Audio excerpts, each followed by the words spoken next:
মানবদেহে হৃৎপিণ্ড হল এক মহারাজ্য, আর অঙ্গ প্রত্যঙ্গ হল তার প্রজা। রাসূলুল্লাহ সাল্লাল্লাহু আলাইহি ওয়াসাল্লাম বলেছেন, শরীরে একটি মাংসপিণ্ড আছে, যদি তা সুস্থ থাকে তবে পুরো শরীর সুস্থ থাকে, আর যদি তা নষ্ট হয়ে যায় তবে পুরো শরীর নষ্ট হয়ে যায়। জেনে রাখো, সেটি হল কলব বা অন্তর। সহিহ মুসলিম, হাদিস নম্বর 3949।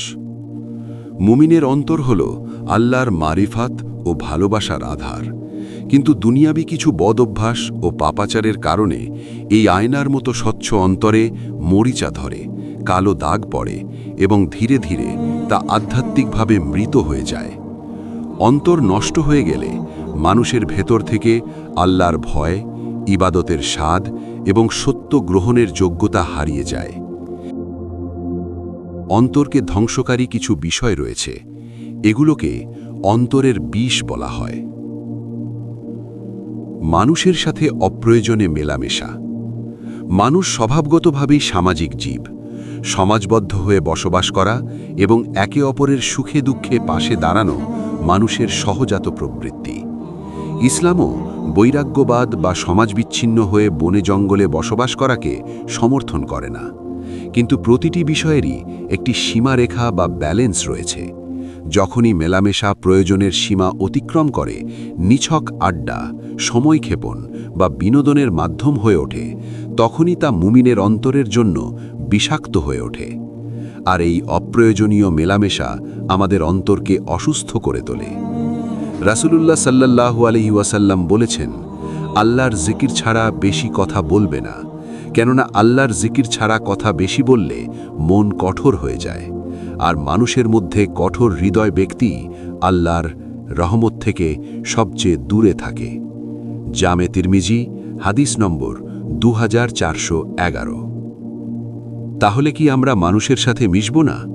অবশ্যই মিশব, তবে তার একটি মাপকাঠি থাকতে হবে। ওলামায়ে কেরাম বলেন, মানুষের সাথে মেলামেশা হওয়া উচিত খাবারের লবণের মতো। তরকারিতে লবণের পরিমাণ যেমন ঠিকঠাক হলে স্বাদ বাড়ে, কিন্তু বেশি হলে তা খাওয়ার অযোগ্য হয়ে যায়, তেমনি মেলামেশাও পরিমিত হতে হবে। দীর্ঘ আশা বা তুলুল আমাল। মানুষের মন এক বিচিত্র জগৎ। এখানে যেমন ঈমান ও তাকওয়ার বীজ রোপিত হয়, তেমনি গাফিলতি ও দুনিয়াবি মোহের আগাছাও জন্ম নেয়। আশা আকাঙ্ক্ষা এমন এক সমুদ্র যার কোনো কুল কিনারা নেই, আর অন্তর সুস্থতার অন্তরায় হল তুলুল আমাল বা দীর্ঘ আশা। দীর্ঘ আশা বলতে আল্লাহর রহমতের আশা বোঝায় না, বরং এর অর্থ হল দুনিয়ায় বহুদিন বেঁচে থাকার মিথ্যা স্বপ্ন দেখা এবং দুনিয়া অর্জনের জন্য অন্তহীন পরিকল্পনা সাজানো। মৃত্যু ও আখিরাতকে ভুলে গিয়ে দুনিয়ার চাকচিক্যের পেছনে এই অবিরাম ছুটি মানুষের অন্তরকে তিলে তিলে ধ্বংস করে দেয়।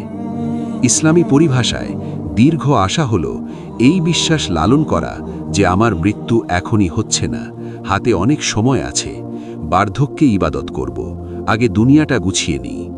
এটি এমন এক মরীচিকা যা মানুষকে মুসাফিরের পরিবর্তে দুনিয়ার স্থায়ী বাসিন্দা হিসেবে ভাবতে শেখায়।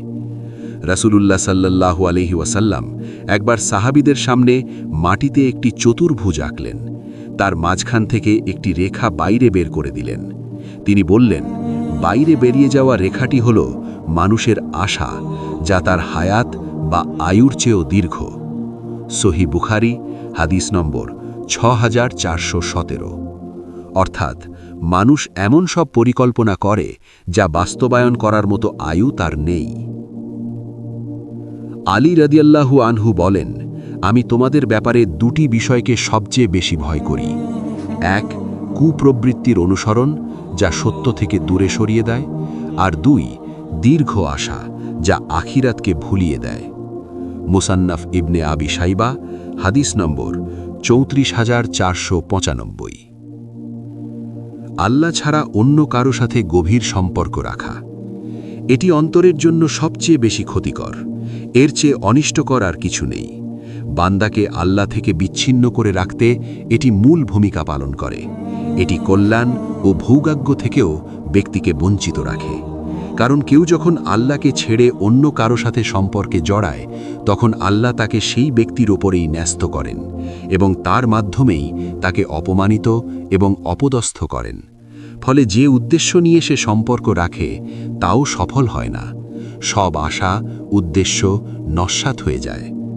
আল্লাহ তাআলা বলেন, তারা আল্লাহর পরিবর্তে অনেক উপাস্য গ্রহণ করেছে এই আশায় যে তাদের সাহায্য করা হবে, অথচ এসব উপাস্য তাদের সাহায্য করার সক্ষমতা নেই, বরং এসব উপাস্য হবে এদের মতোই শাস্তিপ্রাপ্ত এক বাহিনী যাদের হাজির করা হবে।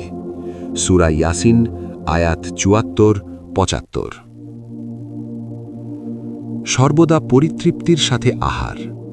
খাদ্য মানুষের বেঁচে থাকার প্রধান অবলম্বন। সুস্থ শরীর ও সবল মন নিয়ে আল্লাহর ইবাদত করার জন্য পরিমিত আহার গ্রহণ করা অনিবার্য, কিন্তু যখনই এই আহার প্রয়োজনের সীমা ছাড়িয়ে যায় তখন তার শক্তির উৎস থাকে না, বরং তার শরীর ও আত্মার জন্য বোঝা হয়ে দাঁড়ায়। একে অতি ভোজন বলা হয়। প্রয়োজনের অতিরিক্ত ভোজন অন্তরকে নষ্ট করে দেয়।